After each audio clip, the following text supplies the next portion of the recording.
मालक तुम्ही? हा मी. या ना या, बसा बसा. मी म्हंटल तुमच्या फोनला काय झालंय? माझ्याकडे फोनच नाहीये, माझ्या नवऱ्याकडे फोन आहे. तुमच्याकडे फोन नाही, तुमच्या नवऱ्याकडे? असं? हो. अच्छा, मग त्याच्यात माझा नंबर सेव्ह नाही का? हा, सेव्ह आहे तुमचा नंबर. असं कसं बोलताय? सेव्ह कसा नसेल मग तुमचा? तुमचे बोट चालत नाही का उचलायला? हा, माझा नंबर, माझा फोन आल्यावर तुम्ही फोन का उचलत नाही? हो, ते काय आहे ना, ते आताच गावी गेलेत ना, तर तिथं नेटवर्कचा प्रॉब्लेम असेल, नाही तर तो मोबाईल ना थोडा खराब झालेला आहे. अच्छा, ठीक आहे, ते झालं फोनचं. मागच्या 4 महिन्याचं घरभाडं बाकी आहे आणि ह्या महिन्याचं म्हणजे 5 महिन्याचं घरभाडं बाकी आहे. तर आणा घरभाडं, आणा पटकन. मालक ते काय आहे ना, घर भाडं तर माझा नवराच द्यायला येतो आणि ह्या वेळेस 5 महिन्याचं कसं काय राहिलं ते मला काही समजून नाही राहिलं. कारण की ना 5 महिन्यापासनं मी म्हणजे बायांच्या घरी कामं करते ना, पोळ्या स्वयंपाकाला जाते मी. तर त्याचे पैसे आले होते आणि मी दर महिन्याला त्यांना घर भाडं देते. त्यांनी तुम्हाला का नाही दिलं मला ते समजत नाही. हे बघा, रिकामे कारण नका सांगू. मला माझं घरभाडं पाहिजे, 5 महिन्याचं, ते पण, आणि आताच्या आत्ता. माझ्या नवऱ्याने ना मला खोटं सांगितलं. माझ्याकडनं पैसे घेऊन घेतले आणि स्वतःच्या दारू पिण्यासाठी वापरले. ऐकून घ्या, तुमचा नवरा मला मागच्या 4-5 महिन्यापासून नुसते कारण देतोय. माझी आई वारली, माझे वडील वारले, माझी सासू वारली, माझा सासरा वारला, माझी साली वारली. हा, एवढे सगळे कारण दिले, म्हणून म्हणून लेट होईल, लेट होईल, लेट होईल. आता 5 महिने झाले. नाही नाही, असं कोणी आमच्या घरातलं गेलेलं नाहीये. एवढं एखाद वर्षामध्ये आमच्या घरात कोणीच असं निधन नाही झालंय कोणाचंच. कोणाचंच निधन नाही झालं ना? नाही. म्हणजे तुमचा नवरा सरळ सरळ माझ्यासोबत खोटं बोलत होता. तुम्हाला सांगू का मालक, माझा नवरा आहेच तसा. अहो, त्याला ना जुगार खेळायची एवढी सवय लागून गेली आणि दारू प्यायची एवढी सवय लागली ना, तो दर महिन्याला माझ्याकडनं भाड्याचे पैसे घेऊन टाकतो. म्हणतो मी देऊन टाकेल, मी देऊन टाकेल, आणि अजून 5 महिन्यापासून त्याने भाडं नाही दिलं हे सुद्धा मला माहित नाही. हे बघा, याच्यात मला तुम्ही एवढे कारण देऊच नका. माझा नवरा हे करतो, जुगार खेळतो, दारू पितो, ते मला काही घेणं देणं नाही त्याच्याशी. मला आत्ताच्या आत्ता माझं घर भाडं पाहिजे, नाहीतर माझं घर खाली करून टाका. मालक समजून घ्या तुम्ही. अरे काय समजून घ्या? 5 महिन्यापासून समजून घेतोय ना. तुम्ही तुमच्या नवऱ्याला का भाडं देता? हा, तुम्ही तुमच्या नवऱ्याजवळ का पैसे देता? मला आणून द्यायचे ना पैसे. तुम्हाला माझं घर माहिती नाही का? मालक तसं काही नाही. तुमचं घर ना खूप अंतरावर आहे. अरे खूप अंतरावर आहे, मग रिक्षा पकडून यायची. 10 रुपये मी कमी घेईल तुमच्याकडनं. 10 रुपये मला कमी द्यायचे. मला ते घरी आणून दिलं असतं भाडं, तुम्ही सांगितलं असतं की असा असा प्रॉब्लेम आहे, तर मी काही बोललो असतो का तुम्हाला? मला माहितच नव्हतं मालक की 5 महिन्यापासून माझ्या नवऱ्याने भाड्याने दिलं असं. हे बघा, मला त्याच्याशी काही घेणं नाही. तुम्ही एक तर माझं घर भाडं ठेवा, नाहीतर मग तुम्ही निघा. समजलं का? मालक हे बघा, आता कुठं जाणार आहे मी, आणि दुसरं रूम पण नाही आहे आमच्याकडे, कोणतं स्वतःचं घरही नाही आतापर्यंत आमच्याकडे. हे बघा मालक, तुम्ही ना मला उद्याचा दिवस दे, मी त्यांच्याकडनं कसेही पैसे घेऊन तुम्हाला देते. मी तुम्हाला एक दिवस काय, 1 मिनिट सुद्धा अजून देणार नाही. मला आत्ताच्या आत्ता घरभाडं पाहिजे, नाही तर तुम्हाला एकदम सरळ सोपी ऑफर देतोय की माझं घर सोडून निघून जा लगेच. नाही नाही मालक, कारण हे बघा, मी खूप दिवसापासून तुम्हाला काही फुकट ठेवतोय का? हा, खूप दिवसापासून बघतोय. तुमचे नाटक चालू आहे, हे नाही ते नाही, हे नाही ते नाही. खूप झालं तुमचं, आता निघा. मला एक घर भाडे आहे, एक भाडेकरू आहे माझ्याकडं, तुम्ही बोलवतो इथं. जा तुम्ही, निघा. मालक हे बघा, मी तुमच्यापुढे हात जोडते, मी कुठे जाणार आहे हो? आता काय समजत नाही. असा निर्लज्ज नवरा भेटला मला. माझं ना पूर्ण आयुष्य फुटलं. मला तर काही समजतच नाही. त्याला येऊ द्या, यावेळेस त्याला मी सोडणार नाही. त्याला ना दाखवतेच कस काय 5 महिन्याचे घर भाड्याचे पैसे वापरून टाकले त्याने दारूसाठी.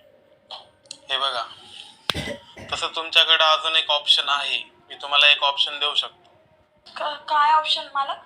बघा, मी काही तुमच्या नवऱ्याला बघून घर दिलं नव्हतं, मी तुम्हाला बघून हे घर दिलं होतं. तर माझं ना तुमच्यावर मन आलंय. मालक काय बोलताय तुम्ही हे? अहो मी असली तसली बाई नाहीये मालक. अहो हे बघा, काहीच करायचं नाही तुम्हाला, फक्त मला ना एक वेळेस प्रेम द्या, म्हणजे मी तुम्हाला 5 महिन्याचं आणि पुढच्या 10 महिन्याचं पण भाडं माफ करतो. बघा, करा विचार, नाही तर मग आताच्या आता माझं घर सोडा. 2च ऑप्शन आहे, घर सोडा नाही तर मग मला प्रेम द्या. मालक तुमच्या पुढे हात जोडते हो, असं नका बोलू. अहो हात नका जोडू तुम्ही, मला फक्त प्रेम द्या ना. हं? बघा आता निर्णय तुमच्या हातात आहे, मला 2 मिनिटात सांगा काय सांगायचं पटकन. काय करू काही समजत नाहीये. माझ्या नवऱ्याने ना माझं सगळ्या आयुष्याचं वाटोळं करून टाकलंय. 5 महिन्यापासून मी त्याला भाडं देत आली आणि त्याने घरमालकाला भाडं दिलंच नाही. सगळे पैसे दारूत उडवून टाकले असतील त्याने. मी एवढं कष्ट करते आणि एवढे पैसे कमवते, सगळे पैसे त्याने दारूत उडवले. काय करू आता नेमकं? हे घर सोडून कुठे जायला मार्गच नाही माझ्याकडे. मालकांचीच गोष्टी ऐकावी लागेल मला, त्याच्याशिवाय दुसरा काही मार्ग नाही माझ्याकडे आज. मालक बोला पटकन बोला. तुम्ही जे बोलले ना ते मला मान्य आहे. अरे वा, मान्य आहे. मला पण हेच पाहिजे होतं. ठीक आहे, चला मग तुमच्या बेडरूमवर आज चला दिवस रंगीन करू. हं?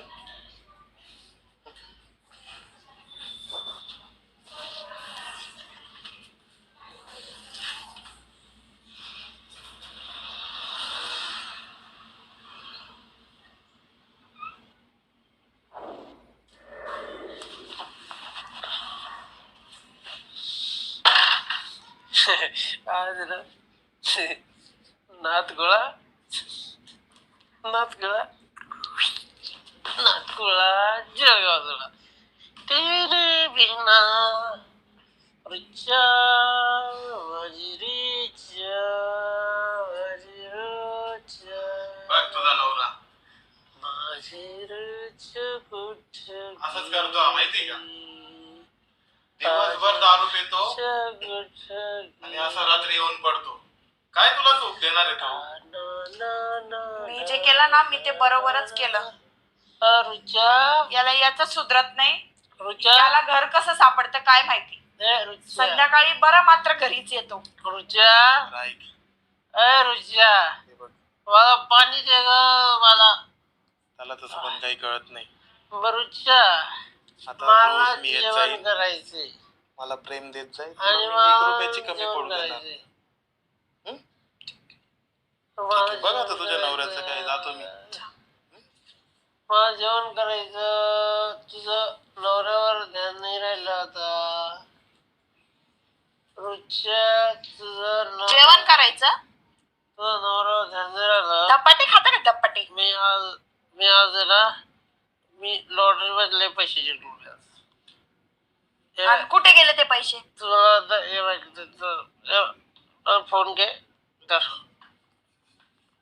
चेक कर त्याच्यावर बॅलन्स किती आहे.